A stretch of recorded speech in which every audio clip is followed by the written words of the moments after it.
Kelahiran pedang iblis bab 601 perintah. Nuh melihat patriark Hif dan santai. Mengejar iblis telah tiba, tidak ada yang bisa mengancam keduanya sekarang.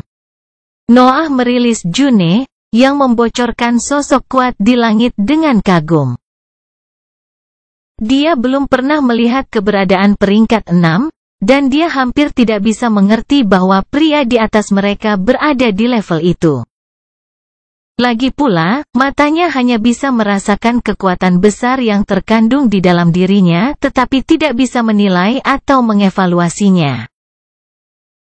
Bahkan Nuh dapat memahami peringkat makhluk kuat tertentu hanya ketika mereka adalah binatang ajaib. Dia telah belajar tentang level mengejar setan karena setan ilahi pada akhirnya. Pasukan penembak berburu mencoba untuk melanjutkan ofensif mereka. Kedatangan chasing demon tidak membuat mereka menghentikan upaya mereka untuk mengumpulkan makanan. HMPH, makhluk tak berakal. Chasing demon mendegus dengan lembut menyentuh udara dengan ujung kaki kanannya. Gelombang kejut yang tajam menyebar dari kakinya dan mencapai tentara sekitar bulan Juni dan Nuh. Ratusan binatang ajaib peringkat 4 itu menunjukkan kebingungan ketika getaran itu menyapu mereka. Mereka merasa seolah-olah tubuh mereka mulai tidak stabil dengan sendirinya. Kemudian, mereka mulai meledak. Satu persatu, hampir 1000 makhluk di peringkat keempat yang mengepung June dan Nuh meledak, hanya menyisakan sisa darah. Tetesan merah menghujani dataran biru dan menodai permukaannya, menciptakan sungai kecil yang membutuhkan waktu untuk diserap oleh tanah.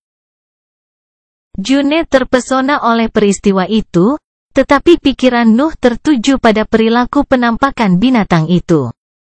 Mereka mengubah pendekatan saat aku meraung, tapi mereka mengabaikan chasing demon. Mungkin ada batasan untuk perintah yang dapat mereka jalankan. Nuh mencoba membenamkan dirinya dalam pola pikir aneh spesies itu. Pion peringkat 4 harus dikendalikan oleh makhluk di peringkat kelima, yang berarti bahwa perintah mereka disesuaikan dengan kekuatan kapten mereka. Mereka dapat menerapkan taktik pertempuran sederhana dan memodifikasinya sesuai dengan mangsanya, tetapi hanya dalam batas pemimpin mereka. Nuh perhatikan detail kecil itu. Menurut hipotesisnya, tentara telah mengubah pendekatan terhadapnya karena mereka telah menerima perintah yang menampilkan kemungkinan untuk pencopet makhluk peringkat 5. Namun, melawan sesuatu di peringkat ke-6, mereka terus menyerang seolah-olah itu tidak ada. Menghapus kebebasan mereka membuat mereka lebih efisien tetapi menekan naluri mereka. Detail ini bisa dimanfaatkan. Noah sudah menyusun rencana pertempuran melawan para pemimpin kelompok. Tetapi chasing demon lebih tertarik pada wanita berambut perak di sebelahnya. Dan June merasa tidak nyaman di bawah tatapannya. Chasing demon telah dengan jelas melihat Nuh memeluknya. Tetapi dia adalah utusan negara Utra menurut laporan baru-baru ini. Pangeran Iblis aman, siapkan perjamuan dan tangkap utusan itu. Suara Elder Julia bergema di area tersebut, dan sosoknya muncul di sebelah chasing demon. Penatua Jason dan Penatua Hope juga tiba di wilayah itu dan terbang ke arah keduanya, tetapi tekanan dingin segera menyelimuti tubuh mereka. Mereka berhenti ketika mereka melihat Nuh terbang ke arah mereka, mengenakan tatapan yang memancarkan rasa dingin yang hebat.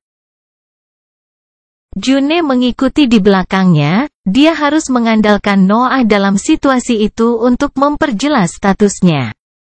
Siapkan beberapa tempat, kami akan membaginya, dan dia akan diperlakukan sebagai tamu. Ini adalah perintah. Mata para tetua terbelalak saat mendengar kata-kata Nuh. Mereka merasa terkejut, tapi perasaan itu tidak berasal dari hubungan aneh yang Noah bagikan dengan June. Sebaliknya, mereka merasa takjub melihat Nuh terang-terangan menggunakan statusnya sebagai pangeran iblis untuk memberi perintah. Bahkan Elder Julia pun merasa heran saat menyaksikan peristiwa itu. Nuh selalu menggunakan statusnya hanya untuk mendapatkan sumber daya kultivasi atau barang lain yang bisa berguna untuk dirinya sendiri. Dia telah menyelesaikan misi, tetapi tidak pernah karena pilihannya sendiri atau untuk rasa memiliki HIV. Para tetua menghormatinya sebagai seorang kultivator. Tetapi Pangeran Iblis seharusnya lebih dari itu adalah gelar yang diberikan kepada seseorang yang pada akhirnya akan menjadi pemimpin sekte iblis. Namun, dalam situasi itu, dia menggunakan posisinya untuk memerintah orang lain, seolah-olah dia mulai menerima keseluruhan statusnya. Penatua Jason dan Penatua Hope berakhir dalam situasi yang canggung. Ada perintah Penatua Julia di satu sisi, dan Pangeran Iblis di sisi lain. Siapa yang memiliki otoritas tertinggi antara Penatua peringkat 5 dan kultivator heroik paling menjanjikan di tanah fana? Beruntung bagi mereka. Chasing Demon menyela keheningan canggung itu dengan tawa dan kata-kata keras. Haha, nah, Anda sudah mendengar Pangeran. Siapkan beberapa tempat dan temani utusan di sana, sementara itu saya akan berbicara dengan Pangeran. Sekitar 1 jam kemudian, di dalam salah satu dari sedikit bangunan kota yang utuh di dalam kubah tak terlihat. Noah, Chasing Demon, Elder Austin, dan Elder Julia duduk di sisi sebuah meja kecil. Anggur dan makanan lezat diletakkan di permukaannya, tetapi tampaknya tidak ada yang tertarik untuk menikmatinya pada saat itu. Nuh merasakan mata dari ketiga eksistensi kuat itu padanya, jelas bahwa mereka menginginkan semacam penjelasan tentang beberapa bulan terakhir ini. Keluarga Elbas telah membuatku kesal selama berbulan-bulan tentang utusannya. Tetapi Fight Fikni tertentu terus mengklaim bahwa kamu dipaksa untuk mengambil sandera dan bahwa kekaisaran dan negara Utra bias terhadapmu. Ternyata ada sesuatu yang lain juga. Chasing Demon berbicara, dan senyum kecil terus muncul di wajahnya. Dia tidak bisa tidak menemukan situasi itu cukup lucu. Keluarga Elbas menuduh Nuh, Dewan membelanya, dan kekaisaran hanya diam saja. Juga, tampaknya Noah dan June cukup dekat, yang membuat situasinya semakin menarik di benak Chasing Demon. Keyakinan benar, saya menyandera June untuk menghindari penangkapan oleh pasukan lain. Nuh memberikan jawaban yang jujur. Tampaknya cerita versi Fight digunakan oleh Dewan untuk merongrong keluarga Elbas.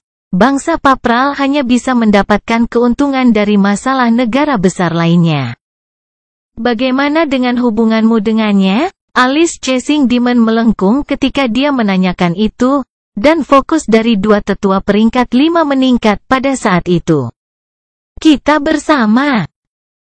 Jawaban polos Nuh memicu reaksi dari 3 pembudidaya lainnya di ruangan itu. Chasing Demon tertawa, Elder Austin menghela nafas dan memijat pelipisnya, sementara Elder Julia hanya menggelengkan kepalanya sebelum menunjukkan senyuman. Dia merasa bahwa diskusi sebelumnya dengan Noah agak memengaruhi hasil itu, tetapi dia tidak bisa mengeluh tentang itu karena Noah menunjukkan peningkatan yang jelas. Kemudian, Chasing Demon berbicara, mengubah topik diskusi. Jangan bicara tentang utusan, Pangeran mengatakan bahwa dia memiliki masalah mendesak untuk kebaikan kepada kita. Kelahiran Pedang Iblis bab 602 Intelijen. Ya, saya yakin Anda sudah mulai mempelajari binatang penampakan ini pada periode ini. Apa yang Anda temukan? Tanya Nuh. Dia ingin memiliki pandangan lengkap tentang situasi saat ini sebelum mengungkapkan rencananya. Namun, situasinya pasti lebih buruk dari yang dia harapkan. 3 makhluk kuat menggetarkan kepala mereka, dan Penatua Austin bahkan berdiri untuk membaringkan tubuh lengkap dari binatang penampakan peringkat 4 di lantai. Mata Nuh membelalak ketika melihatnya, dia hanya bisa mempelajari ciri-ciri spesies itu melalui bagian tubuh. Teriakan beberapa bulan yang lalu mengguncang dasar benua. Kami berhasil menstabilkan situasi ketika Patriark kembali, tetapi kami hampir tidak dapat mempertahankan wilayah kami. Kami tidak punya banyak waktu untuk mempelajari makhluk-makhluk ini. Nuh mengangguk ketika mendengar penjelasan Elder Austin. Situasinya sesuai dengan prediksi di benaknya.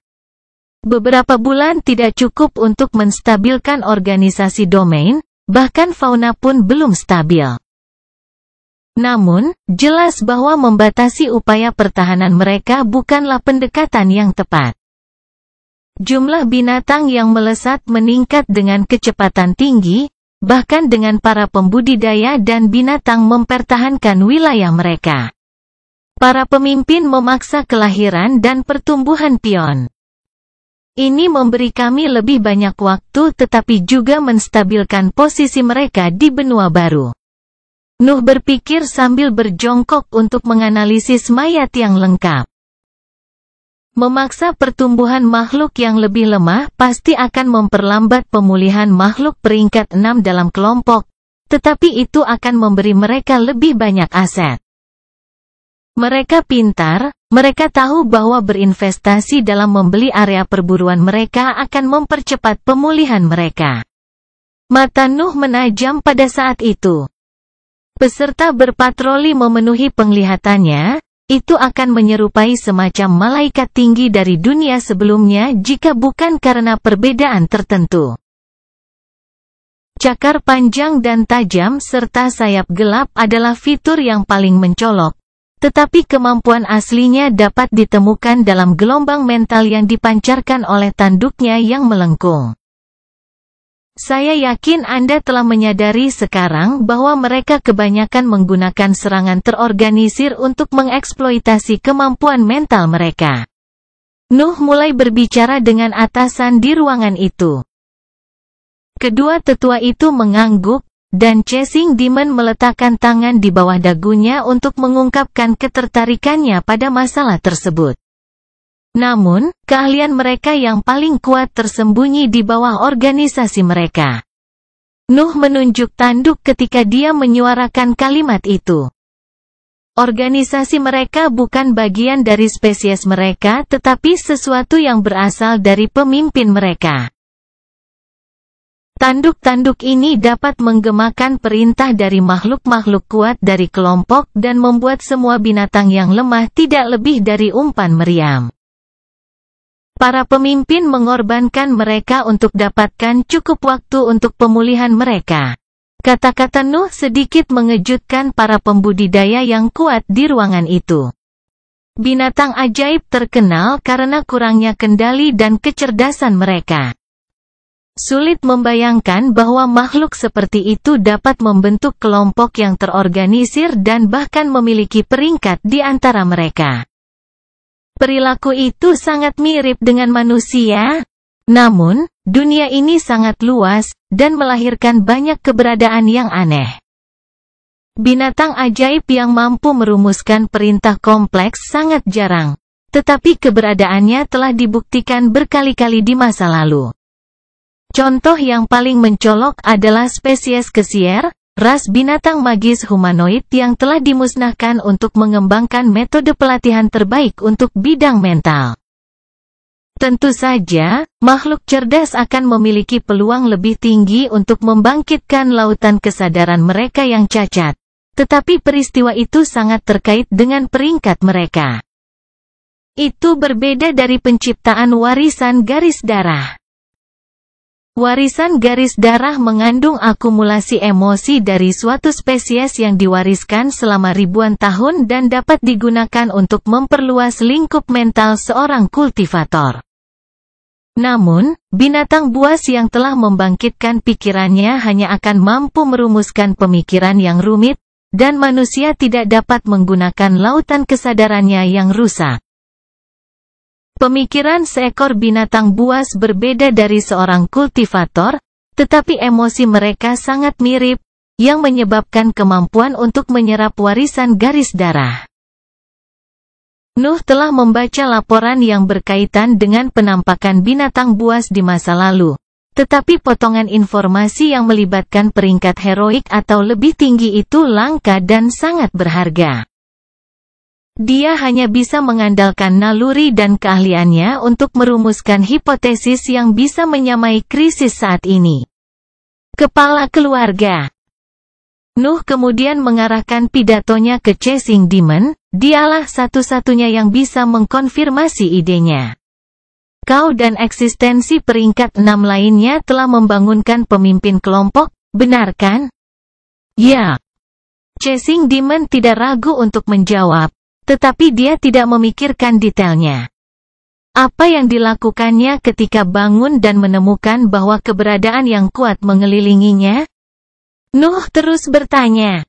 Dia perlu mengetahui insting pertama pemimpin untuk melengkapi gambaran di dalam benaknya. Ia melepaskan teriakan yang telah mengguncang benua dan membuat gunung-gunung di sekitar kepompongnya runtuh. Kami ingin mengikutinya, tetapi rombongan lainnya muncul, dan kami memutuskan untuk fokus pada wilayah kami masing-masing. Nuh mengangguk pada saat itu. Pemimpin telah memahami situasinya dan memutuskan mundur untuk fokus pada pemulihannya. Kemudian, ketika melihat tidak ada yang memburunya, ia mulai memperbesar kawanannya dan menstabilkan kendalinya atas benua baru. Berapa banyak makhluk peringkat 6 yang ada di dalam paket? 7 jika kita menghitung pemimpinnya. Chasing Demon menjawab pertanyaan Noah, dia mulai mengerti apa yang dia inginkan darinya. 7 peringkat 6 binatang akan membutuhkan banyak makanan, dan mereka tidak bisa mengejar makhluk di peringkat ke-6 di zona bahaya, mereka terlalu lemah sekarang. Mereka akan membutuhkan sumber makanan yang stabil untuk tahun-tahun berikutnya untuk pulih sepenuhnya. Yang membuat mereka berada pada posisi terlemah sekarang. Nuh merangkum semua yang ada di benaknya, dia akhirnya mendapatkan informasi yang dia butuhkan. Apakah fakta antara keempat negara tersebut masih aktif? Ya, Chasing Demon menjawab lagi. Tetapi matanya menajam pada saat itu, dia mengerti apa yang diinginkan Nuh. Patriark, Anda harus menghancurkan para pemimpin sesegera mungkin. Binatang buas ini cerdas dan terorganisir, mereka akan terus bertambah jumlahnya jika kita membiarkan situasi ini berlanjut. Kita mungkin kehilangan bagian dari tanah abadi jika kita memberi mereka cukup waktu untuk memulihkan. Nuh menjelaskan situasinya sebaik mungkin, terserah Chasing Demon, dan keberadaan peringkat 6 lainnya sekarang. Mengapa pembangkit tenaga listrik dari negara lain mempercayai pembudidaya peringkat 4? Chasing Demon bertanya, tetapi Nuh menggelengkan kepalanya. Mereka pasti percaya bahwa penemuan ini berasal dari orang lain. Sebenarnya, saya akan senang jika Anda merahasiakan kedatangan saya. Dan kenapa begitu? Penatua Julia bertanya ketika dia mendengar kata-kata Nuh. Di matanya, itu adalah kesempatan yang sempurna untuk meningkatkan status Nuh. Namun, Nuh punya alasan. Karena aku bisa menghindari mengirim June pergi jika Royals mengira aku masih di bawah tanah. Kelahiran Pedang Iblis bab 603 waktu. Jawaban Nuh mengejutkan ketiga pembudidaya sesaat. Mereka tahu bahwa Nuh tidak tertarik pada kemuliaan atau sejenisnya. Tetapi hanya karena egois. Kau ingin aku membuat persatuan depan dengan pembangkit tenaga listrik lainnya dan penentang monster peringkat 6 sambil juga berbohong tentang statusmu sehingga kau bisa menghabiskan lebih banyak waktu dengan wanitamu? Chasing Demon meringkas situasi dengan pertanyaan itu. Dengan tepat, Nuh memasang ekspresi serius ketika dia menjawabnya. Dia tahu bahwa dia tidak dapat memiliki peran penting dalam pertempuran itu, tidak ada gunanya dia bergabung di medan perang hanya untuk menjaga agar makhluk peringkat 4 tetap berada di luar. Krisis itu benar-benar berada di luar jangkauannya, dan dia tidak melihat ada yang salah dalam menikmati sisa waktunya bersama June sementara atasannya melakukan pekerjaan kotor. Chasing Demon hanya bisa tertawa terbahak-bahak saat mendengar jawaban Noah. Nuh tidak lebih dari seorang kultivator peringkat 2 ketika dia bergabung dengan sekte iblis pengejar. Tetapi sekarang dia memberitahu para petinggi sarang tentang bahaya yang terkait dengan krisis saat ini. Haha, kamu butuh 40 tahun untuk belajar menginginkan sesuatu di luar perjalanan kultivasi, tetapi kamu sudah bersedia menggunakan patriark untuk kebutuhanmu. Aku mengakui keinginanmu, bagaimanapun juga, iblis harus menikmati kebebasannya. Chasing Demon berbicara sebelum berbalik ke arah Penatua Julia untuk menyuarakan beberapa perintah. Hubungi tangan kanan Tuhan. Katakan padanya bahwa Hiv menerima kondisi kekaisaran dan ingin mengadakan pertemuan untuk mengumumkan penemuannya. Penatua Julia membungkuk dan menghilang begitu dia mendengar kata-kata itu. Mengejar iblis kemudian berbalik lagi ke arah Noah. Kita perlu bicara panjang lebar tentang wanitamu setelah ini selesai. Nuh melihat patriark Hiv menghilang setelah dia mengucapkan kata-kata itu. Hanya Penatua Austin yang tersisa di ruangan itu, dan dia mulai memakan makanan lezat di atas meja seolah-olah tidak terjadi apa-apa. Namun, Nuh bingung dengan pergantian peristiwa baru-baru ini. Apa yang patriark maksud dengan menerima kondisi kekaisaran? Nuh bertanya, dan Penatua Austin menyesap dari cangkirnya sebelum menjawabnya. Petinggi kekaisaran telah mencoba untuk menciptakan front persatuan untuk membunuh makhluk peringkat 6 di antara binatang bersayap. Tentu saja, alasan mereka tidak sedetail milikmu. Mereka hanya ingin menjatuhkan kuasi pemimpin peringkat 7 sebelum kembali ke puncaknya. Mata Noah melebar ketika dia mendengar kata-katanya. Teriakan memekakkan telinga benar-benar milik sesuatu yang setengah langkah ke dalam jajaran dewa, tidak heran kekaisaran begitu peduli dengan keberadaannya. Nuh berpikir. Tetapi Penatua Austin belum selesai dengan penjelasannya. Laporanmu sangat dihargai. Negara Ultra adalah satu-satunya kekuatan yang telah menemukan sesuatu tentang makhluk ini, dan keluarga Elbas terus menolak untuk bekerja sama dengan alasan lebih berharga daripada faksi lain. Patriark mungkin akan menyebar informasi ini dan menempatkan setiap kekuatan pada tingkat yang sama. Nuh menghela nafas secara internal ketika dia mengetahui hal itu. Dia bisa membayangkan nilai yang dimiliki informasi selama krisis itu, tidak mengherankan jika Royals ingin mendapatkan keuntungan dari upaya yang telah mereka lakukan dalam penelitian mereka. Namun, Nuh telah mencapai hasil yang serupa dengan keahliannya dan cincin luar angkasa berukir, menghilangkan monopoli atas informasi tersebut. Penatua Jason sedang menunggu di depan tempat tinggal baru Anda. Dia akan memberitahu Anda tentang kerugian dan kemajuan kami.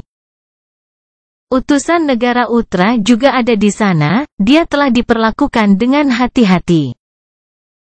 Penatua Austin berbicara sambil memusatkan perhatian pada perjamuan di depannya, dia bahkan tidak berbalik ketika Nuh membungkuk dan pergi. Nuh keluar dari gedung, dan pemandangan kota yang hancur muncul sekali lagi di matanya. Teriakan memekakkan telinga dari binatang bersayap semu peringkat 7 telah menghancurkan sebagian besar bangunan dan membunuh sebagian besar aset manusia yang menghuninya.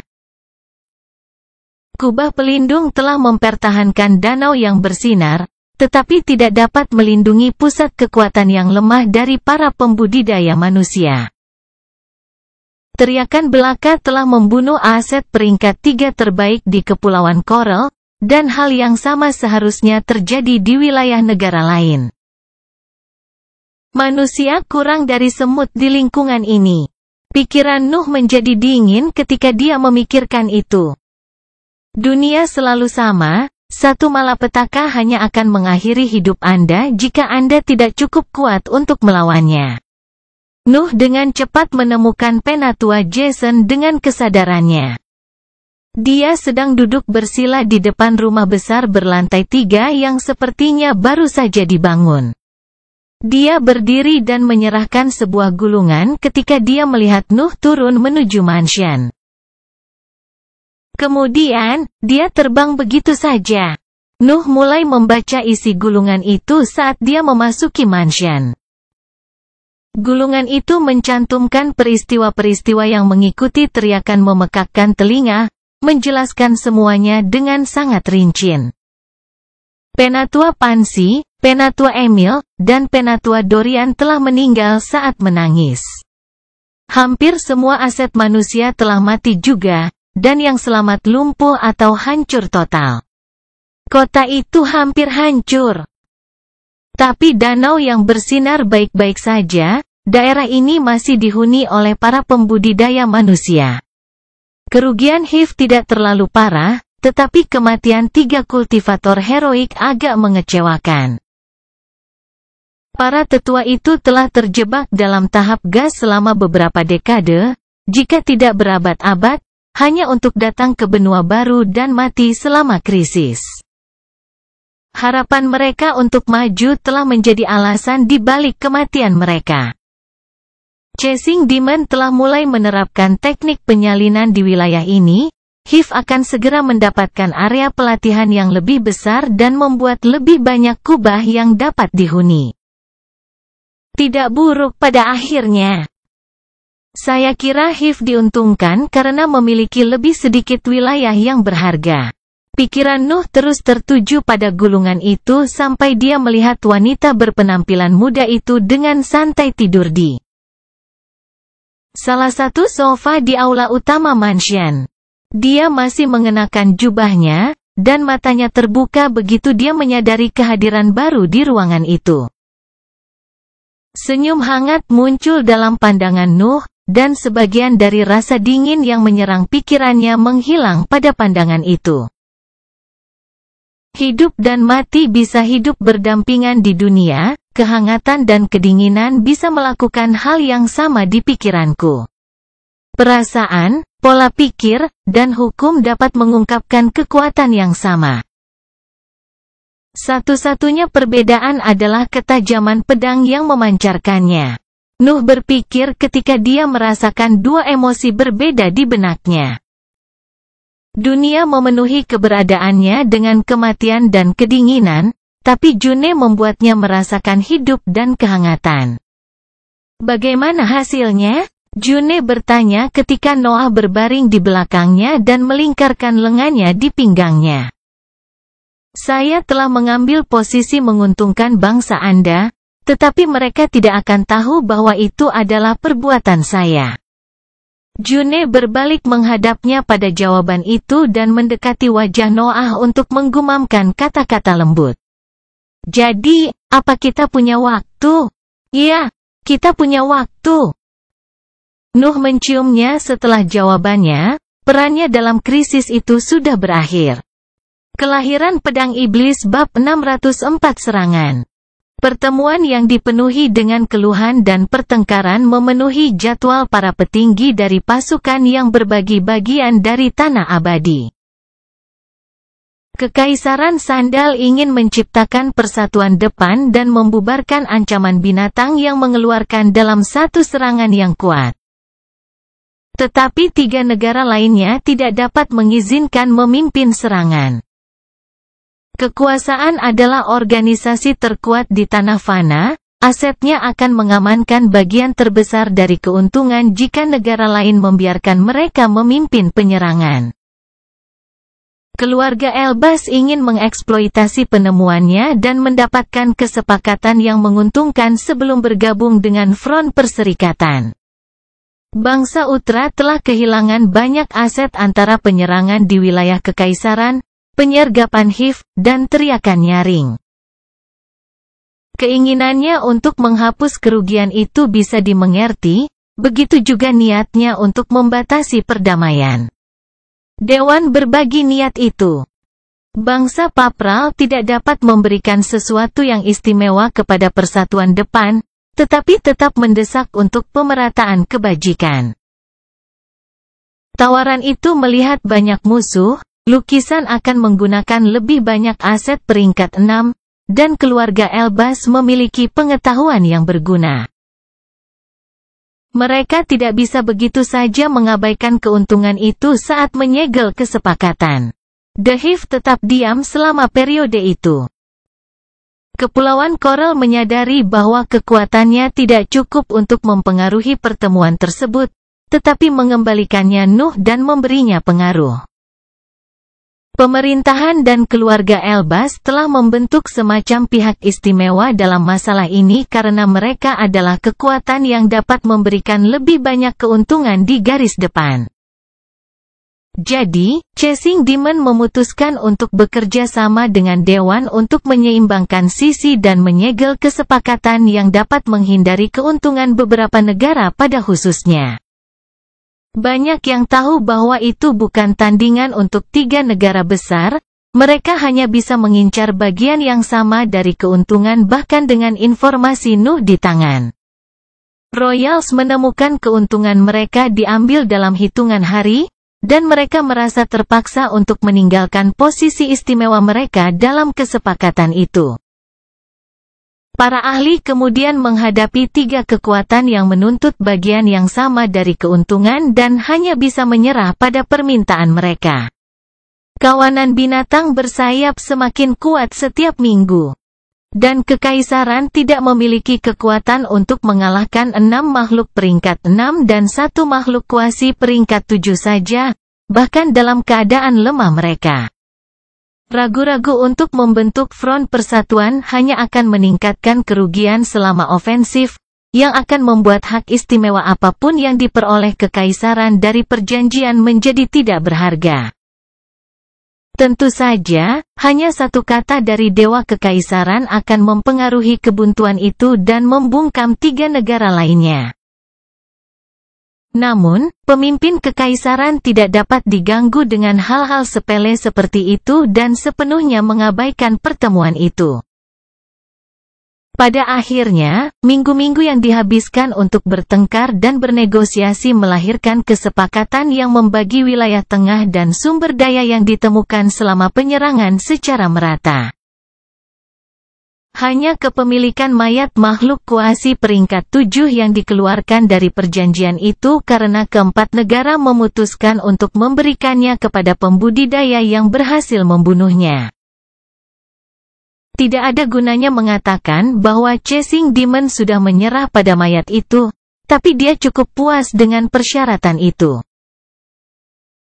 Dia akan menjadi pembudidaya peringkat 6 terlemah di front persatuan, tetapi organisasi di belakangnya masih akan mendapatkan sumber daya yang sama dengan yang lain.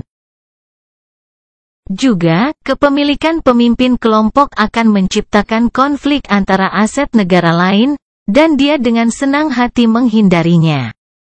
Keempat negara mulai bersiap pada saat itu. Bangsa Utra menerima sumber daya untuk membiayai pembuatan benda-benda bertulis yang dapat melawan kemampuan mental dari binatang bersayap. Dan kekaisaran menyiapkan rencana tersebut dengan bantuan pembangkit tenaga listrik lainnya. Para pemimpin kelompok pasti akan menggunakan makhluk peringkat 5 sebanyak mungkin untuk menghentikan serangan para pembudidaya dan menggunakan rencana apapun yang dapat dirumuskan oleh pikiran cerdas mereka. Para pembudidaya tidak mungkin takut dengan strategi binatang buas itu. Tetapi kemampuan mereka untuk menggunakan jumlah mereka untuk menciptakan serangan yang kuat sangat menyusahkan. Namun, bangsa Utra adalah negara paling maju di tanah fana dalam hal bidang prasasti. Royals mengarahkan semua ahli di barisan mereka ke kreasi item yang untuk sementara dapat mengganggu kemampuan tanduk binatang bersayap. Bahkan pasukan ribuan makhluk peringkat 5 hanya akan muncul sebagai sekelompok semut di mata makhluk peringkat 6 jika kemampuan mereka untuk bekerja sama diambil. Butuh beberapa bulan untuk membuat dan menyempurnakan item yang dapat mengganggu gelombang mental dari binatang bersayap peringkat 6, dan serangan keempat negara akhirnya dapat dimulai pada saat itu.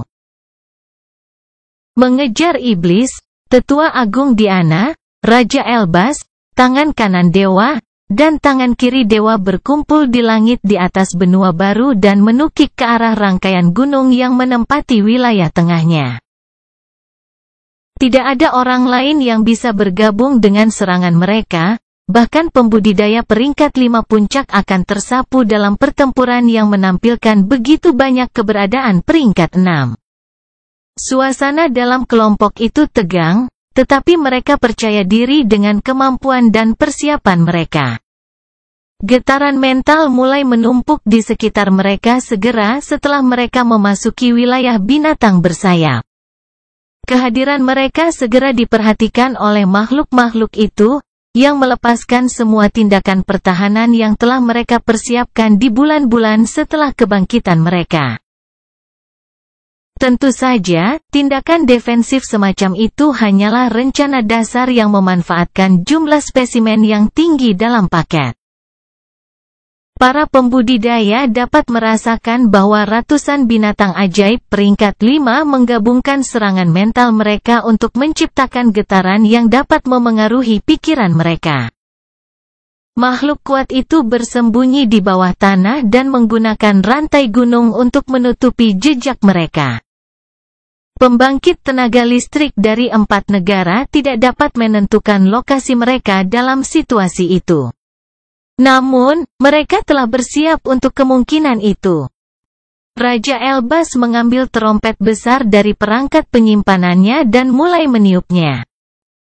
Itu adalah item bertulis peringkat 6 yang dibuat dengan tanduk binatang bersayap peringkat 5 yang diburu pada bulan-bulan sebelumnya dan disetel sehingga dapat mengirimkan gelombang mental seorang. Getaran sunyi keluar dari klakson dan menyebar melalui rantai gunung. Getaran mental dari binatang bersayap bubar ketika gelombang kejut lembut menyerang wilayah kawanan. Juga, gelombang mental yang terkandung dalam tanduk makhluk yang tersembunyi di bawah tanah tersebar ketika suara tak terdengar dari benda bertulis menyapu mereka. Ukuran pertahanan dari paket itu dengan mudah dilawan, dan para pembudidaya di udara akhirnya bisa melancarkan serangan mereka. Kelahiran Pedang Iblis bab 605 tanduk. Chasing Demon melambaikan tangannya dan celah besar muncul di permukaan rantai gunung di bawah kelompok itu. Tangan kanan Tuhan mengangkat lengannya dan awan gelap menumpuk di langit di atasnya.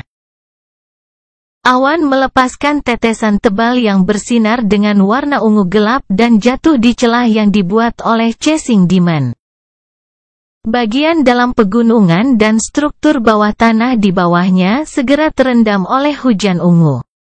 Bahkan permukaan wilayah itu dipengaruhi oleh serangan para pembudidaya peringkat 6 itu. Sungai-sungai berwarna ungu tua terbentuk di lembah-lembah antara pegunungan dan gempa bumi memenuhi daratan bahkan setelah mantra Chasing Demon berakhir. Penatua Agung Diana menjentikkan jarinya, dan percikan api simbol yang berkumpul di atas celah tertentu di pegunungan. Percikan api melepaskan petir ke medan dan menggunakan air ungu sebagai saluran untuk kekuatan penghancurnya. Tanah mulai runtuh karena struktur bawah tanah di daerah itu tidak stabil. Ngarai dan celah yang luas menyebar melalui wilayah tengah benua baru. Rantai gunung runtuh, dan sarang bawah tanah dari binatang penampakan itu terendam oleh puing-puing dan air ungu tua. Hujan tangan kanan Tuhan mengandung kemampuan beracun yang memengaruhi setiap makhluk hidup yang berinteraksi dengannya. Asap bau mulai keluar dari lingkungan yang hancur, yang menandakan bahwa air akhirnya mencapai suatu bentuk kehidupan.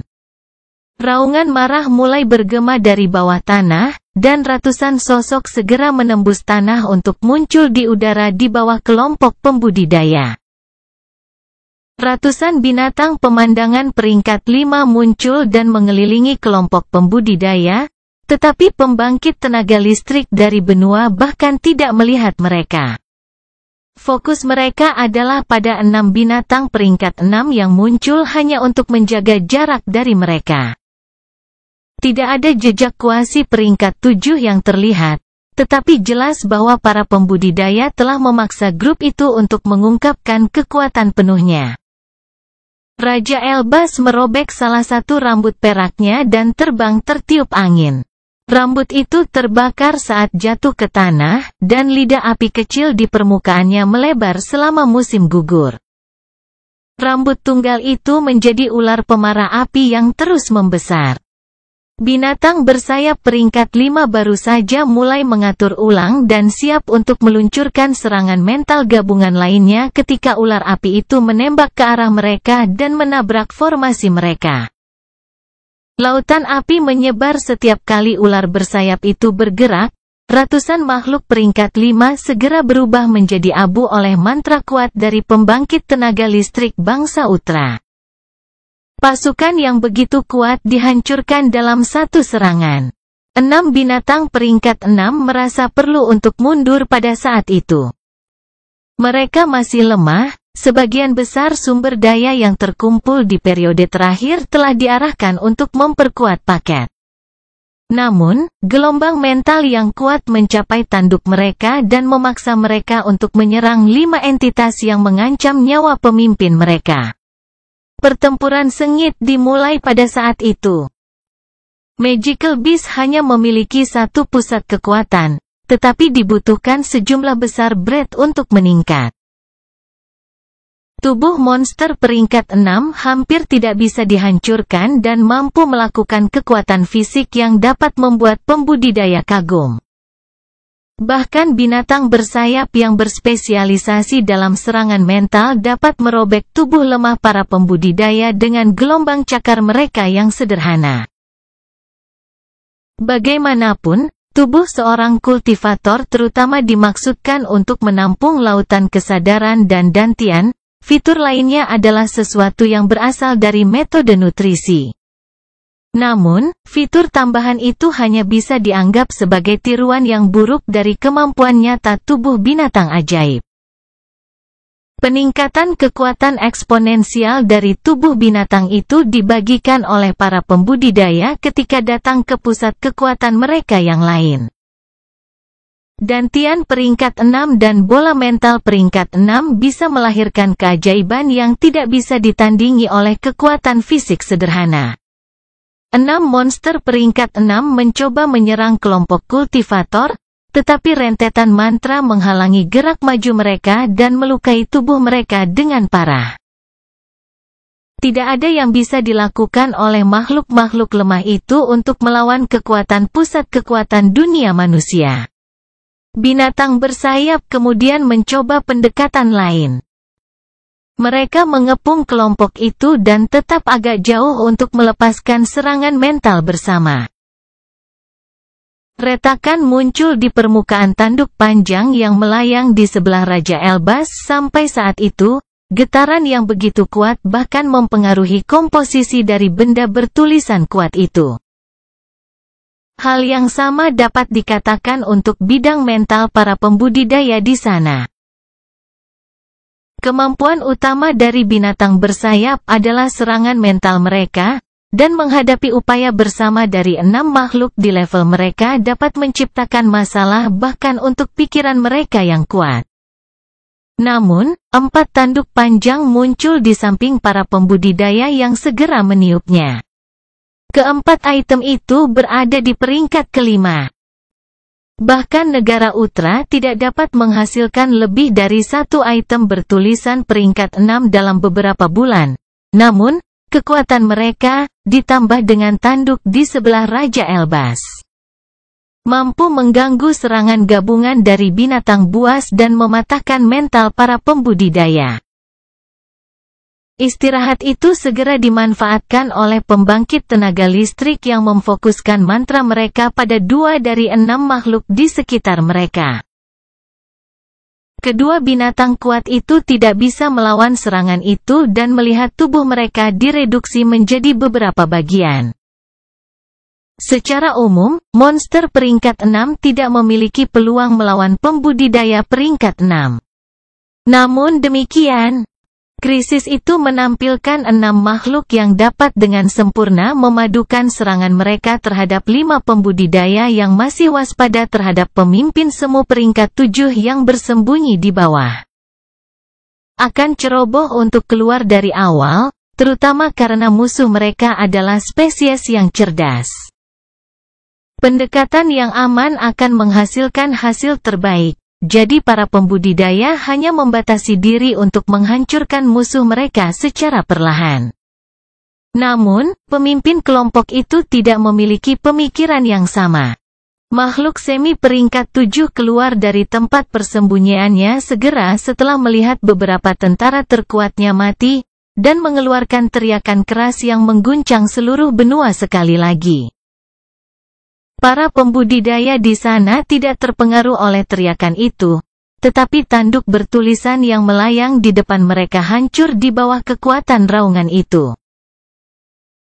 Binatang peringkat 6 yang tersisa menunjukkan tanda-tanda perjuangan, tetapi mereka tidak bisa menentang perintah pemimpin mereka dan mundur untuk berkumpul di sekitarnya. Kuasa rank 7 secara bawaan memancarkan getaran mental yang menyebar di udara di sekitarnya. Getaran itu begitu padat bahkan pembudidaya peringkat 6 di tempat itu merasa sulit untuk tetap fokus padanya. Hanya tangan kanan Tuhan, Raja Elbas, dan Penatua Agung Diana yang berhasil mengawasi makhluk itu. Pemimpin tidak peduli dengan manusia di tempat kejadian dan memberikan perintah sederhana kepada 4 binatang buas di sekitarnya. Yang mengejutkan pembangkit tenaga listrik, keempat makhluk peringkat 6 itu merobek tanduk melengkung mereka dan mempersembahkannya kepada pemimpin mereka. Kelahiran pedang iblis bab 606 mengecewakan. Makhluk kuasi tingkat 7 mengambil tanduk dari 4 binatang peringkat 6 yang tersisa dan melemparkannya ke dalam mulut. Rahangnya menyebar untuk memungkinkan 8 tanduk melengkung di dalam rongga mulut, dan suara mengunyah mengikuti gerakan itu. Makhluk peringkat 6 berdarah dari pelipis mereka dan mulai goyah. Hilangnya bagian terpenting dari tubuh mereka membuat mereka benar-benar terkuras dan secara signifikan mengambil status mereka. Namun, pemimpin sudah berhenti memedulikan mereka. Setiap ahli di bidang binatang buas akan memahami maksud dari pemimpin melihat pemandangan itu. Makhluk penampakan adalah spesies cerdas yang dapat berkomunikasi melalui jarak jauh dan menjalankan perintah yang rumit, tetapi mereka tetaplah binatang ajaib. Pemimpin telah menyadari bahwa tidak ada gunanya memiliki paket pada saat itu, bagaimanapun juga nyawanya dalam bahaya. Jadi, dia segera memutuskan untuk mengorbankan bawahannya yang terkuat untuk mempercepat pemulihannya. Kultivator peringkat 6 meluncurkan serangan untuk mengganggu tindakan pemimpin, tetapi 4 binatang tanpa tanduk menyerang mantra untuk menggunakan tubuh mereka sebagai perisai. Binatang-binatang itu mati, dan mantra kekuatan yang tersisa mencapai makhluk kuasi peringkat 7 yang sedang menghabiskan makanannya. Ledakan keras bergema ketika serangan dari 5 tenaga-tenaga listrik berkumpul di pemimpin kelompok itu. Udara hancur, dan permukaan tanah di bawah ledakan diratakan. Retakan menyebar hingga kedalaman benua, celah itu bahkan mencapai dataran es yang memikul beban sebidang tanah abadi. Pertempuran di puncak barisan heroik sedang berlangsung di wilayah itu. Lingkungan di sana pasti akan berubah selamanya setelah peristiwa semacam itu. Beberapa menit harus berlalu sebelum retakan yang muncul di langit terbentuk kembali, dan udara di tempat itu menjadi stabil. Awan gelap terbentuk di area di mana mantra telah jatuh, tetapi para pembudidaya tidak dapat memastikan kematian makhluk kuasi peringkat 7 itu. Getaran padat yang mengepungnya telah menghilang setelah serangan mereka. Tetapi tidak satu pun dari mereka yang percaya bahwa makhluk setengah langkah ke dalam barisan dewa dapat dibunuh dengan mudah. Keyakinan mereka ternyata tepat sasaran. Teriakan memekakkan telinga bergema dari tengah awan gelap dan membubarkan asap dalam waktu kurang dari sekejap. Para pembudidaya merasakan dinding bola mental mereka bergetar, intensitas getaran yang menyertai tangisan itu berkali-kali lebih kuat dari sebelumnya. Namun, mereka masih bisa melihat detail baru yang muncul di tubuh pemimpin. Sayapnya terbentang di belakang punggungnya dan bersinar dengan cahaya gelap, tanduknya telah melebar dan membesar, dan bayangan gelap telah ditambahkan ke tubuhnya yang sekarang kekar. Kekuatan getaran yang dipancarkan bawaannya juga meningkat, mengejar iblis dan tangan kiri dewa merasa seolah-olah pikiran mereka akan hancur di hadapannya. Bahkan 3 pembudidaya peringkat 6 lainnya tidak lebih baik. Penatua Agung Diana dan Raja Elbas berjuang untuk menangkis tekanan yang mencoba menghancurkan pikiran mereka, dan hanya tangan kanan Tuhan yang merasa mampu bertarung dalam kondisi seperti itu. Situasinya sangat parah, makhluk kuasi peringkat 7 telah mendapatkan kembali sebagian besar kekuatannya dan membuat para pembudidaya kewalahan bahkan tanpa perlu bergerak. Setengah langkah menuju peringkat ilahi itu menempatkan pemimpin kelompok itu di liga yang sama sekali berbeda. Namun, sensasi dingin menyelimuti area tersebut, dan tangan kanan Tuhan merasa lega ketika dia mengenali perasaan itu. Dunia membeku tepat di depan para ahli perkasa itu, hanya pikiran mereka yang terus mengamati sekelilingnya. Mereka melihat bagaimana sosok yang bersinar perlahan turun dari langit dan berhenti di depan pemimpin kelompok itu. Ciri-cirinya disembunyikan oleh cahaya biru yang mengelilinginya, tetapi pembangkit tenaga listrik dapat memahami bahwa ada manusia di balik lingkaran cahaya itu. Tentu saja, mereka segera memahami identitasnya. Hanya ada satu keberadaan yang bisa menghentikan pergerakan 5 pembudidaya peringkat 6 dan 1 binatang kuasi peringkat 7 pada saat yang sama di seluruh tanah fana, Dewa Kekaisaran Sandal. Kemudian, suara laki-laki kuno bergema di daerah itu. Entitas pada level ini seharusnya tidak pernah muncul di dunia fana, langit dan bumi menjadi ceroboh. Dewa Kekaisaran tidak berbicara, tetapi pikirannya menjadi kata-kata yang menyebar di dunia yang tidak bergerak itu segera setelah muncul di dalam pikirannya. Kamu melakukannya dengan baik, aku percaya bahwa setidaknya kalian berdua akan mencapai tanah abadi suatu hari nanti. Aku akan membawa makhluk ini bersamaku sekarang. Lebih banyak kata bergema di area itu, dan cahaya biru yang menyilaukan mengikuti mereka.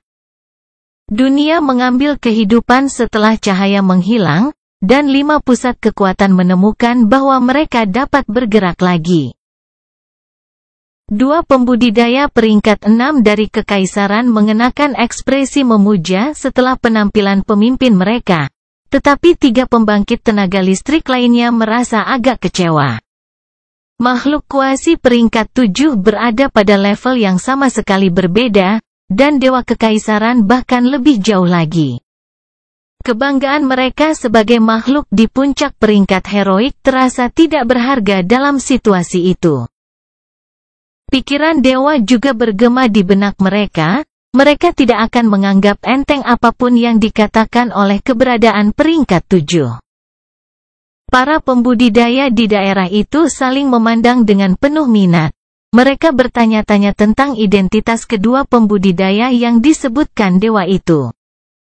Namun, tangisan yang tak terhitung jumlahnya tiba-tiba memenuhi benua dan memaksa mereka untuk fokus mengakhiri krisis. Ribuan binatang bersayap yang masih hidup di tanah itu merasakan kebebasan mereka kembali setelah semua pemimpin mereka dikalahkan. Dan tidak ragu untuk menenangkan naluri yang telah dipaksa untuk ditekan begitu lama. Sisa-sisa kawanan mulai memburu binatang buas dari spesies lain yang masih memenuhi tanah itu. Sebagian besar fauna di benua baru telah bermigrasi ke garis pantai ketika invasi dimulai, yang berarti serangan binatang bersayap akan difokuskan di daerah tersebut. Namun, keempat negara itu juga telah mendirikan permukiman mereka di pesisir, dan serangan mendadak itu dapat menimbulkan gelombang kerugian lain pada aset mereka. Manusia harus menghadapi satu pertempuran terakhir untuk menyatakan akhir dari krisis binatang penangkapan. Kelahiran Pedang Iblis bab 607 Ledakan. Para pembudidaya yang lebih lemah tidak mungkin menyaksikan pertempuran antara keberadaan di puncak barisan heroik.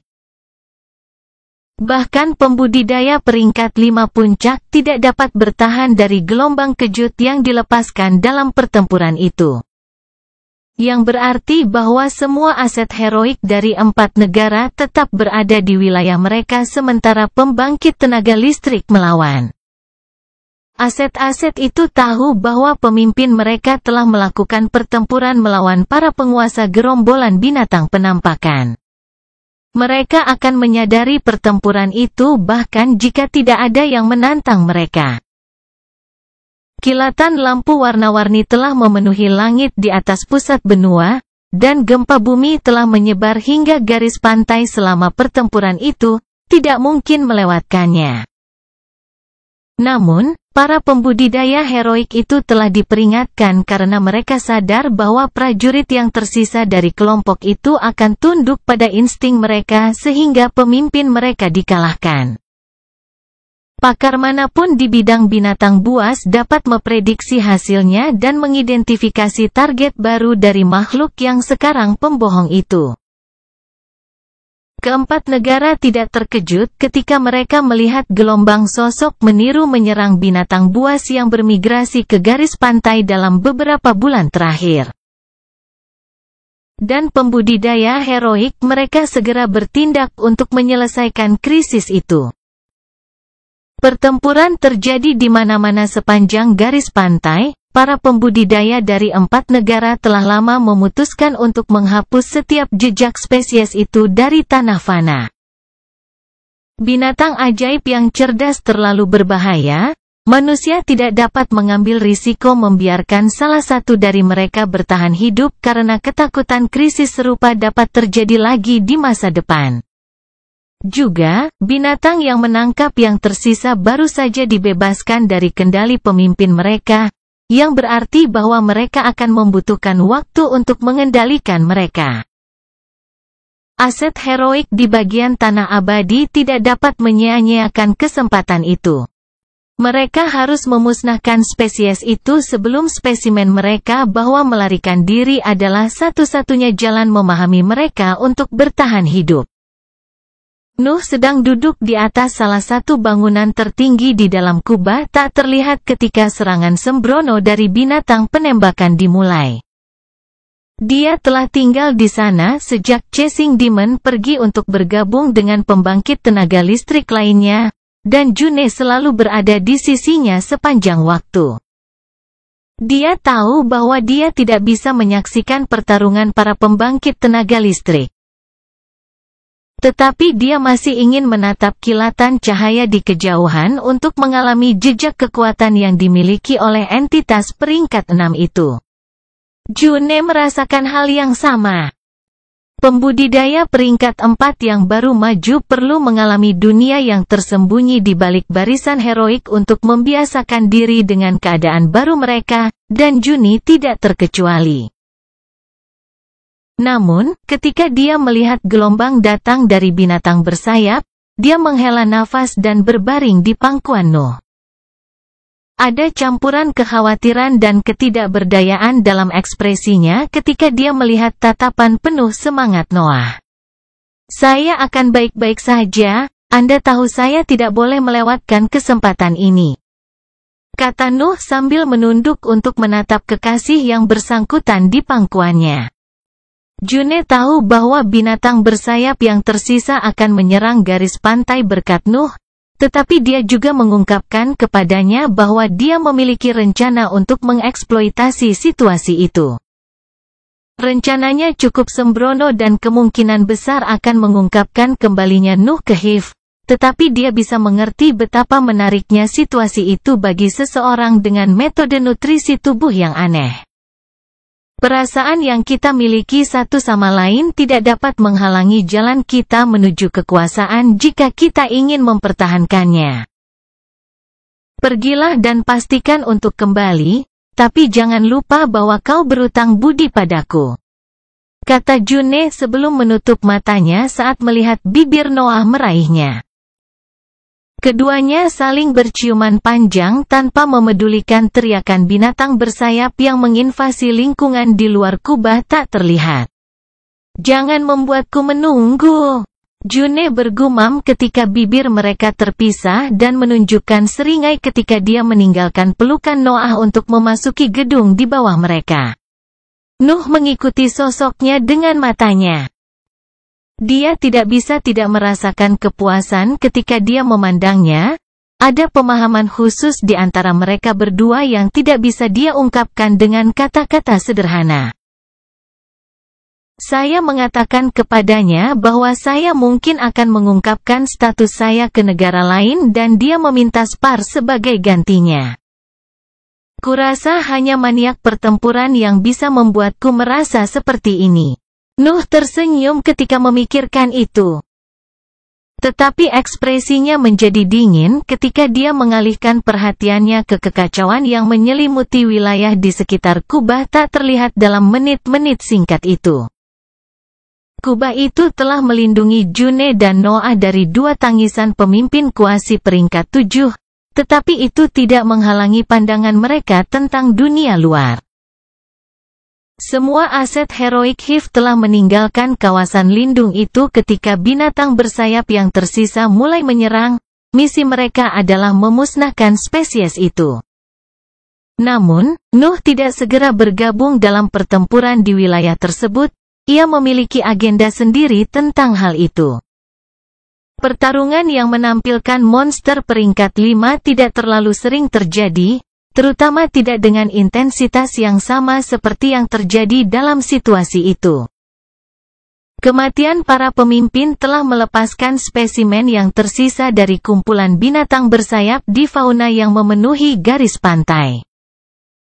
Dan aset heroik dari 4 negara ditugaskan untuk bergabung dalam medan perang itu. Nuh tahu bahwa mayat dan bagian tubuh yang tak terhitung jumlahnya akan terkumpul pada kesempatan langka itu, dan dia tidak bisa menyia-nyiakan kesempatan itu untuk membantu teman-temannya. Pusat kekuatan dari 4 negara akan segera kembali ke wilayah organisasi mereka dan mengakhiri serangan sembrono itu, yang berarti bahwa bantuan Nuh tidak akan terlalu memengaruhi hasil pertempuran. Namun, situasinya bisa menjadi sangat menguntungkan baginya jika dia berhasil mengambil kembali makhluk-makhluk yang kuat sementara rekan-rekannya bertarung. "Aku mungkin bisa mencapai peringkat ke-5 sekaligus," Nuh berpikir ketika dia berdiri. Rasa laparnya meledak ketika dia merasakan banyak binatang ajaib mati yang memenuhi permukaan wilayah dekat kubah, tetapi dia memutuskan untuk menunggu. Dia bisa berburu makhluk peringkat 4 sendirian, tapi ada kemungkinan besar untuk merebut bagian tubuh peringkat 5 dalam situasi itu. Kemudian, dia merasakan jeritan kesakitan yang luar biasa datang dari utara, dan dia tahu bahwa saatnya telah tiba. Api hitam mengelilingi sosoknya, dan dia menghilang dari atap gedung untuk berteleportasi di medan perang. Kelahiran Pedang Iblis Bab 608 Penjarahan. Pertempuran sulit sedang berlangsung di langit di atas wilayah yang dulunya ditempati oleh danau yang dihuni oleh gurita. Tanah di bawah danau telah runtuh ketika binatang penampakan terbangun dari tidurnya dan muncul kembali, tetapi makhluk yang menghuninya selamat dari kejatuhan. Area itu telah menjadi sesuatu yang mirip dengan area pemancingan besar untuk penampakan binatang yang tersisa. Danau Gurita terperangkap di ngarai yang dalam dan tidak bisa lepas dari serangan lebih dari 100 makhluk yang menyerang mereka. Bahkan spesimen peringkat 5 tidak bisa melakukan banyak situasi karena ada 2 binatang penampilannya peringkat 5 yang mencoba menantangnya.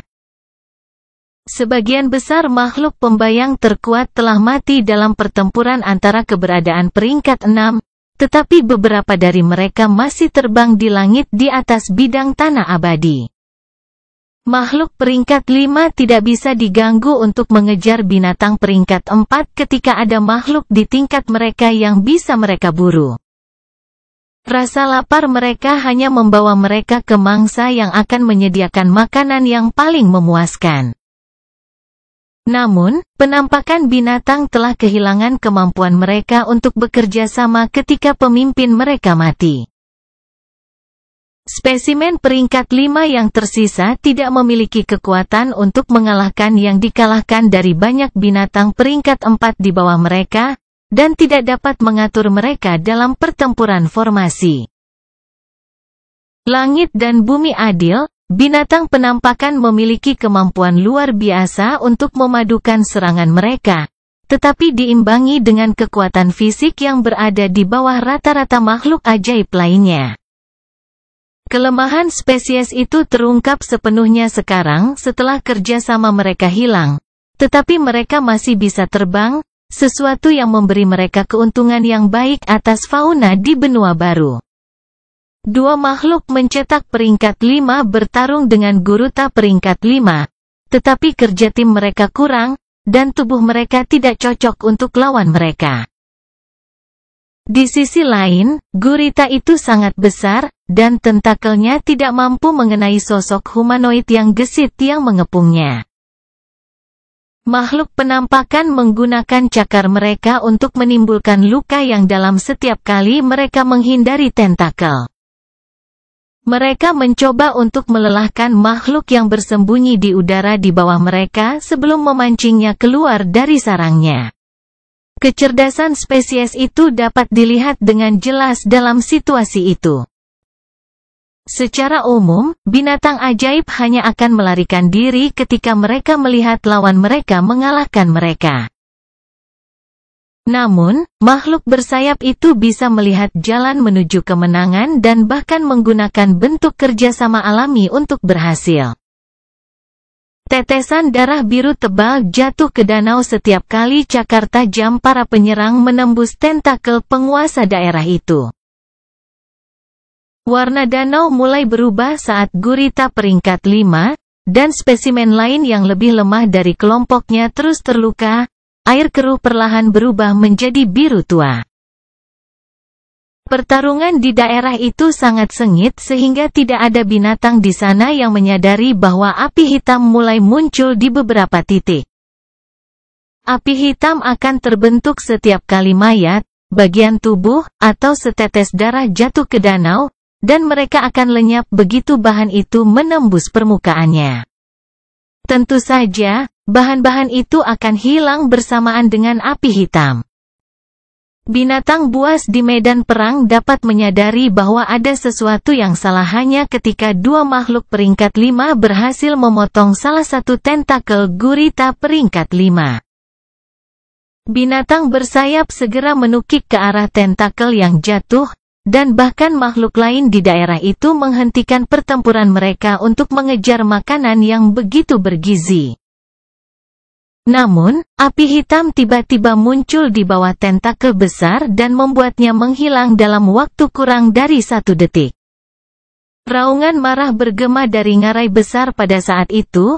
Binatang buas hanya bisa marah ketika mereka melihat makanan mereka menghilang tepat di depan mata mereka. Namun, mereka segera terpaksa melarikan diri karena gurita peringkat 5 dengan sembrono membanting tentakelnya yang tersisa di sisi ngarai untuk mencoba membunuh makhluk yang berani melukainya. Nuh menatap pemandangan dari atas ngarai dan memutuskan bahwa sudah waktunya untuk mengubah area berburu.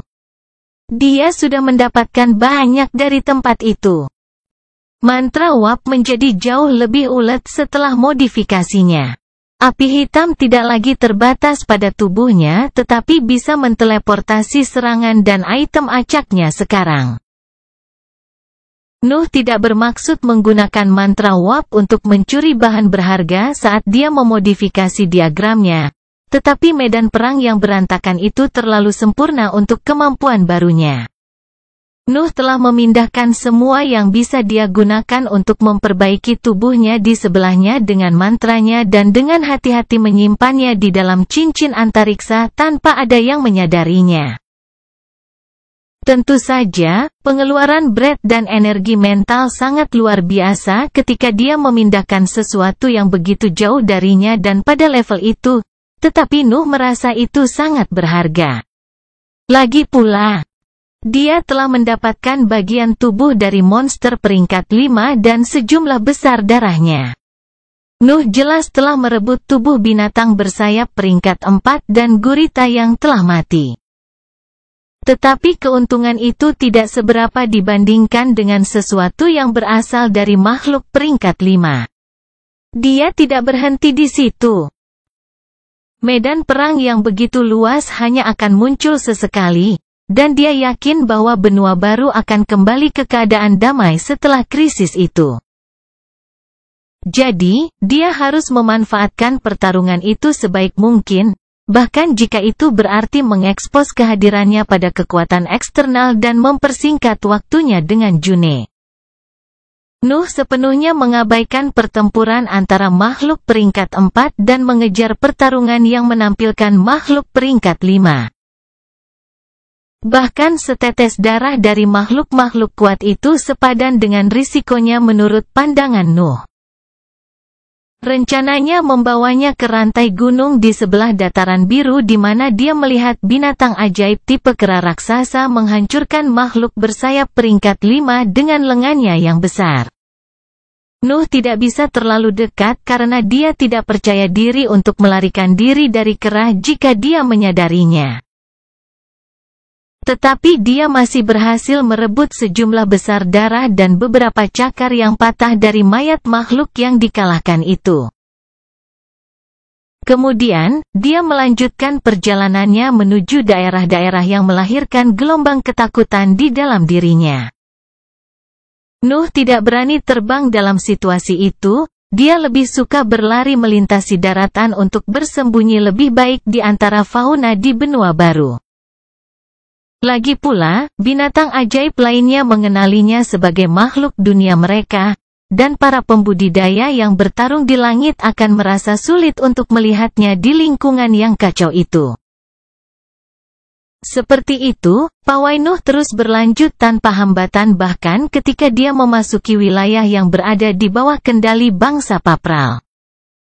Kelahiran Pedang Iblis bab 609 ditipu. Nuh telah memilih untuk bergerak ke utara hanya karena dia merasakan gelombang kejut yang lebih energi datang dari arah itu. Dia sama sekali tidak peduli dengan situasi politik wilayah itu. Beberapa spesimen peringkat 5 tetap berada di kumpulan binatang penampakan, tetapi semuanya sibuk bertarung melawan makhluk di level yang sama. Rantai gunung di benua tengah masih dihuni oleh makhluk kuat yang tidak bermigrasi dalam beberapa bulan terakhir. Dan Nuh selalu bisa mendapatkan sesuatu dari pertempuran mereka melawan sisa-sisa kawanan yang sembrono. Dia terutama merebut darah, tetapi dia berhasil mencuri bagian tubuh kecil pada waktu-waktu tertentu. Tentu saja, dia tidak pernah berkelana terlalu jauh ke dalam benua. Bahkan ada makhluk peringkat 6 di sana yang dipilih oleh kawanan binatang penampakan untuk dihindari sampai pemimpinnya kembali ke puncaknya. Nuh tidak berani menyerang domain mereka. Mencuri dari makhluk peringkat 5 yang sibuk dalam pertempuran dari jarak yang aman adalah satu hal. Tetapi dia bahkan tidak bisa mulai membayangkan prestasi yang mampu dilakukan oleh binatang buas di puncak barisan heroik.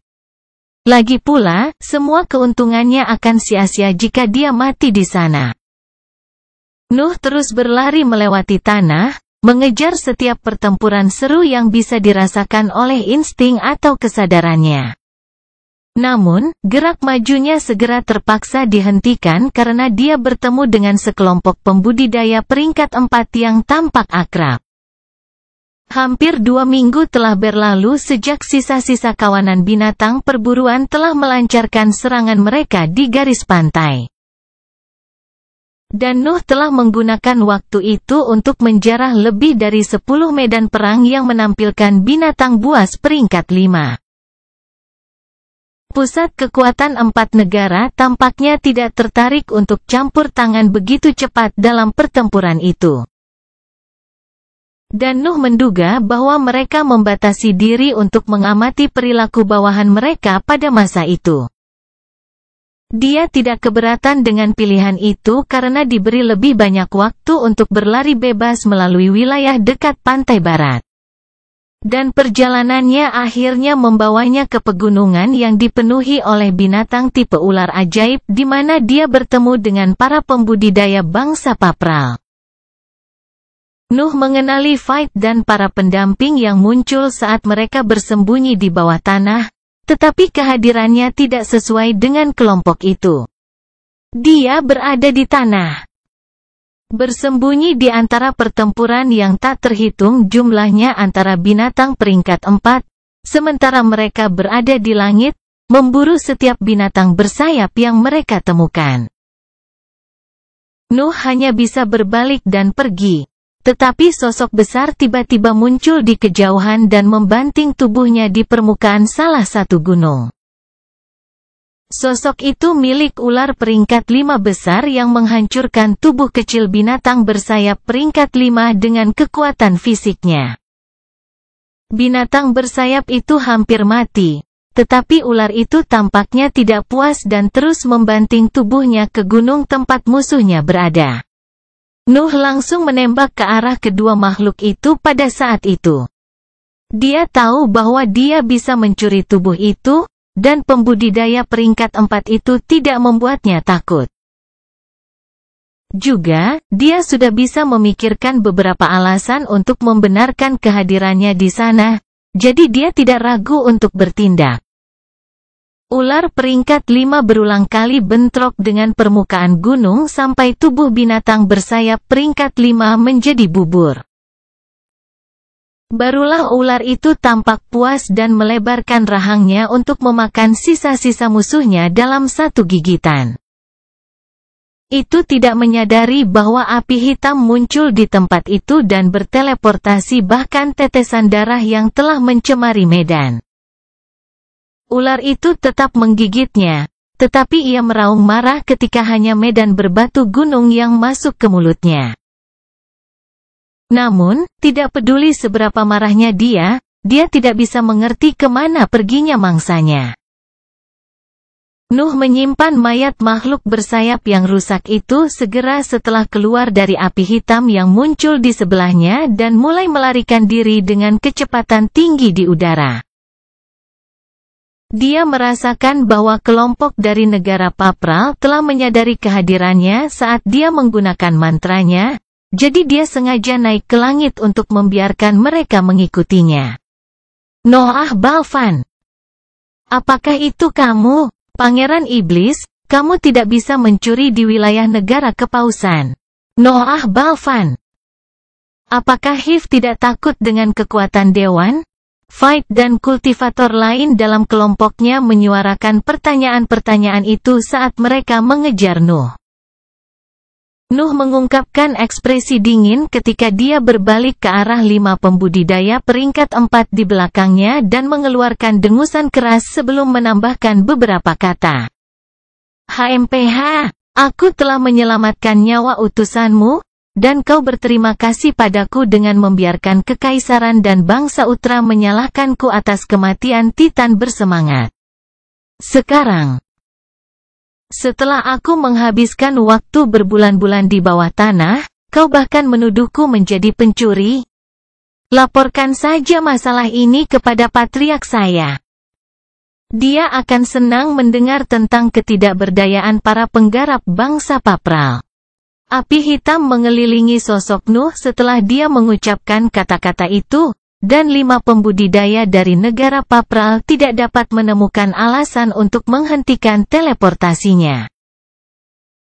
Nuh telah mengatakan yang sebenarnya, para pengawal Fight benar-benar mengabaikan segalanya ketika mereka berhasil mengambil utusan mereka. Tunggu, lalu di mana June Balor? Fight bertanya ketika dia menyadari ada sesuatu yang salah. Mungkin dia meninggalkannya di bawah tanah. Tapi dia baru saja terbang, kata salah satu pembudidaya, tetapi Fight segera dapat menemukan kekurangan dalam penjelasan itu. Semakin mereka memikirkan hal itu, semakin mereka menyadari bahwa Pangeran Iblis mungkin telah menipu mereka. Apakah Anda ingin mengirimkan keluhan resmi kepada Patriarch of the Hive? Kultivator lain bertanya, tetapi Fight menggelengkan kepalanya. Dia hanya akan meminta ganti rugi atas peristiwa yang berkaitan dengan akhir pertemuan. Lagi pula, kita tidak bisa menyita mayat itu, lupakan saja masalah ini. Para pembudidaya dalam pengawalan Fight menyetujui kata-katanya dan melanjutkan berburu binatang bersayap peringkat 4 yang tersisa di daerah tersebut. Sementara itu, Nuh telah muncul kembali di atas dataran yang dihuni oleh lumut kekuningan dan mulai terbang menuju hutan White Woods. Dia telah memperoleh jauh lebih dari cukup dalam situasi itu. Dia cukup yakin bahwa tubuhnya dapat mencapai peringkat kelima dengan semua materi itu. Jadi, dia bergegas kembali ke wilayah Hive. Kekuatan Dewan telah melihatnya, jadi berita tentang kepulangannya akan segera sampai ke Kekaisaran Sandal dan keluarga Elbas. Royals pasti akan mulai mengganggu Chasing Demon sekitar bulan Juni pada saat itu, yang pada akhirnya akan memaksanya untuk mengirimnya kembali ke negaranya.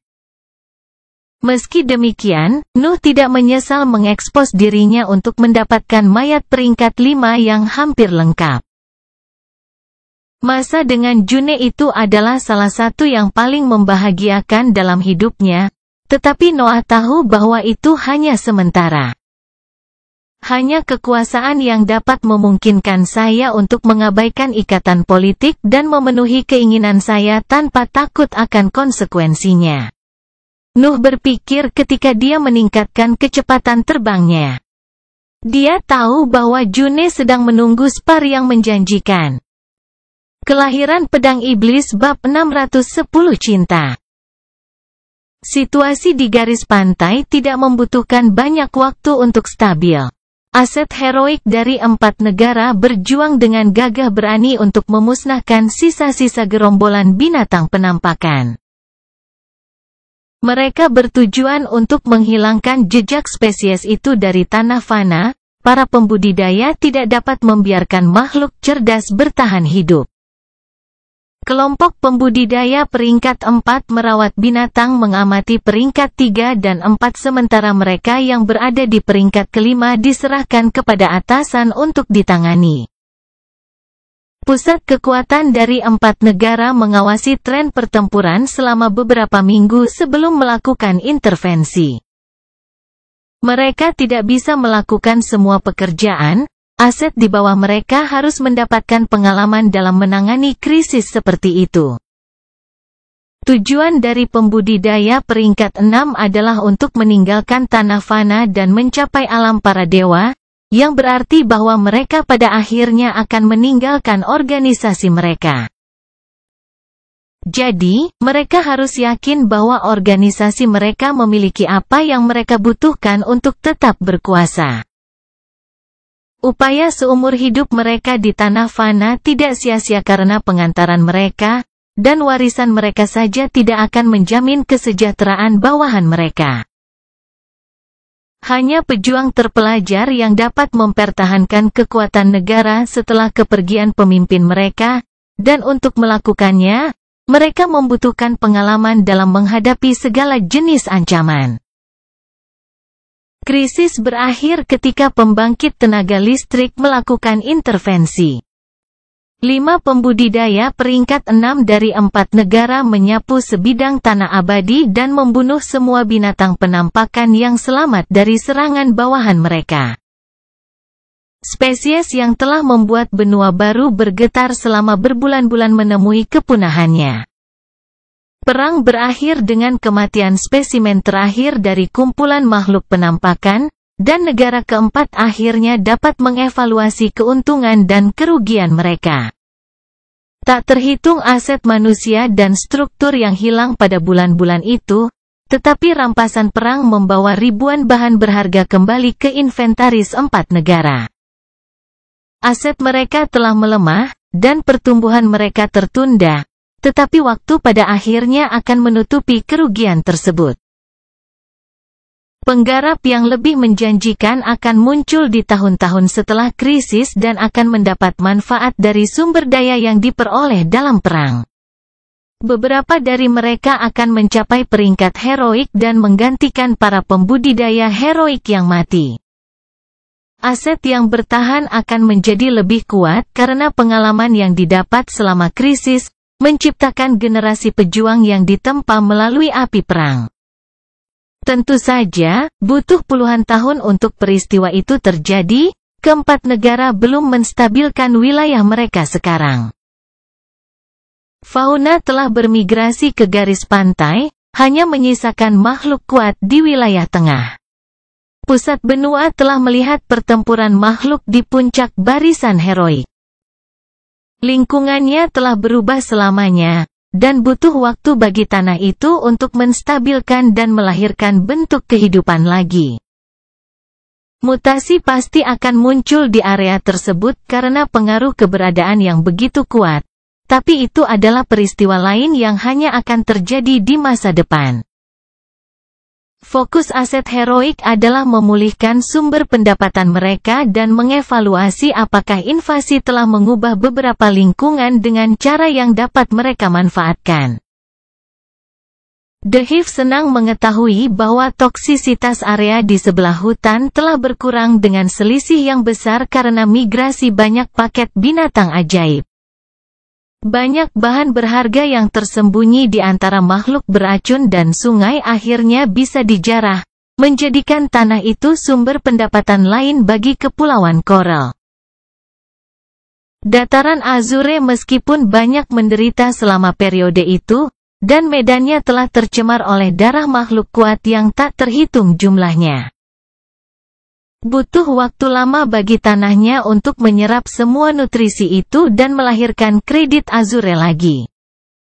Namun, kemurnian tanaman ajaib itu tidak dapat dinilai secepat itu. Ada kemungkinan besar bahwa semua kontaminasi itu akan memengaruhi kemurnian kredit Azure. Nuh kebanyakan mengabaikan peristiwa itu. Dia adalah seorang ahli di bidang binatang ajaib, dan wawasannya dalam masalah ini sangat dihormati oleh para tetua lainnya. Namun, fauna terlalu kacau pada periode itu, dia hanya bisa membuat daftar skenario yang paling mungkin terjadi. Kewajibannya terhadap Hive berakhir di sana, dan dia hanya fokus memanfaatkan sisa waktunya bersama June. June memperoleh sesi sparring dengan Noah, tetapi level mereka terlalu berbeda. June baru saja menjadi kultivator heroik yang lengkap, tetapi warisan eksentrik Thunder dan benda-benda bertulis memberinya fondasi yang kokoh di mana dia bisa membangun gaya bertarung yang sesuai. Namun, Nuh telah menghadapi dan mengatasi masalah-masalah itu ketika dia masih berada di barisan manusia, tidak ada dukungan yang dapat menggantikan pencapaiannya. Lagi pula, Nuh bisa bertahan dari serangan para pembudidaya panggung yang solid, tidak ada yang bisa dilakukan June untuk menembus pertahanannya. Pertarungan itu benar-benar sepihak. Nuh hanya berjalan melewati badai petir yang dilepaskan pada bulan Juni. Tidak ada yang dia lakukan yang dapat merusak metode pertahanannya yang kuat. Ketika Nuh mencapainya, dia mengangkat topi bertuliskan logam besar dan membelai wajahnya sambil mencium keningnya. Dia tidak bisa menyerangnya, kekuatan fisiknya terlalu mengancam tubuh lemah para pembudidaya. Namun, gerakan itu sudah cukup untuk mengakhiri serangannya. Perbedaan antara kekuatan mereka terlihat jelas pada saat itu. Saya pasti akan menghubungi Anda suatu hari nanti, kata June saat pertempuran usai. Dia sedikit kesal dengan betapa mudahnya Noah mengalahkannya, tetapi dia tidak ingin menyia-nyiakan waktu berharga yang dia miliki bersamanya. Nuh telah memberitahunya bahwa kekuatan bangsa Papral telah melihatnya. Berita kepulangannya pasti akan sampai ke keluarga Elbas saat itu, dan keduanya mengharapkan Royals untuk segera mengetuk pintu Hif. Kau harus melakukannya, atau aku akan meninggalkanmu. Nuh tersenyum ketika dia menjawab. June memperhatikan jejak ketidakberdayaan yang terkandung dalam nada bicaranya, tetapi dia memahaminya. Ambisi Nuh akan mendorongnya ke peringkat yang lebih tinggi di dunia kultivasi. Dia tidak ragu bahwa dia akan pergi ke tanah abadi suatu hari nanti. Dia tidak bisa mempengaruhi perilaku itu, dan dia juga tidak ingin melakukan itu. Pria yang memberinya masa depan adalah kultivator yang paling bertekad dan terdorong di seluruh tanah fana. Dia tidak akan pernah mencoba mengubah kualitas yang membuatnya begitu luar biasa. June meletakkan kepalanya di dada Nuh dan menggumamkan kata-kata yang menyerupai semacam sumpah. Aku mencintaimu, Noah Balvan. Tidak peduli seberapa jauh kamu pergi, kamu akan selalu dapat menemukanku mengejarmu. Namun, aku berjanji bahwa suatu hari aku akan melampauimu. Noah merasa June meremas jubahnya ketika dia mengatakan itu, dan dia tidak bisa tidak memeluknya untuk menyampaikan perasaannya juga. Aku mencintaimu, June Balor. Hidupku tidak akan sama lagi setelah kepergianmu, tetapi aku tahu perasaan ini tidak akan pudar. Pastikan untuk menghubungiku kemanapun aku pergi.